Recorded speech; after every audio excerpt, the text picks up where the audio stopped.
Hi guys, welcome back to our channel. Okay guys, இன்றைக்கி நம்ம என்ன சாப்டர் பார்க்க போகிறோம்னு பார்த்தீங்கன்னா செகண்ட் சாப்டரில் நம்பர்ஸ் அண்ட் சீக்வன்ஸ் பார்க்க போகிறோம். அந்த நம்பர்ஸ் அண்ட் சீக்வன்ஸில் யூக்ளிட்ஸ் டிவிஷன் லெம்மா அந்த தியரமை நம்ம வந்து பார்க்க போகிறோம். அதில் என்ன கொடுத்துருக்காங்க அப்படின்னு பார்த்தீங்கன்னா, let a and b be any two positive integers, then there exist unique integers q and r such that a is equal to bq plus r, 0 less than or equal to r less than b. Okay guys, இப்போ இதெல்லாம் நம்ம வந்து பார்க்க போகிறோம். சரிங்களா?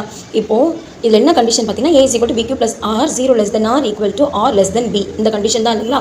இப்போ இதை நான் என்ன உங்களுக்கு எக்ஸ்பிளைன் பண்ணுறேன். a அப்படிங்கிறது a அப்படின்னா நம்ம வந்து டிவைடண்ட் அப்படின்னு சொல்லிட்டு எடுத்துக்கணும். இப்போ நம்ம டிவைட் பண்ணுறோம் அப்படின்னும் போது டிவைடண்ட் அப்படின்னு சொல்லி எடுத்துக்கிறோம் இல்லைங்களா? அதில் b வந்து நம்ம என்னென்னு எடுத்துக்கிறோம்னா டிவைசர். b வந்து டிவைசர்னு எடுத்துக்கிறோம். q பார்த்தீங்கன்னா குவேஷன்ட். ஓகேங்களா? q வந்து குவேஷன்ட் அப்படின்னு சொல்லிட்டு எடுத்துக்கிறோம். ஓகேங்களா? நெக்ஸ்ட்டு r வந்து ரிமைண்டர். என்னென்னு எடுத்துக்கிறோம், ரிமைண்டர்னு சொல்லி நமக்கு தெரியும். சரிங்களா? இப்போ அந்த டிவைட்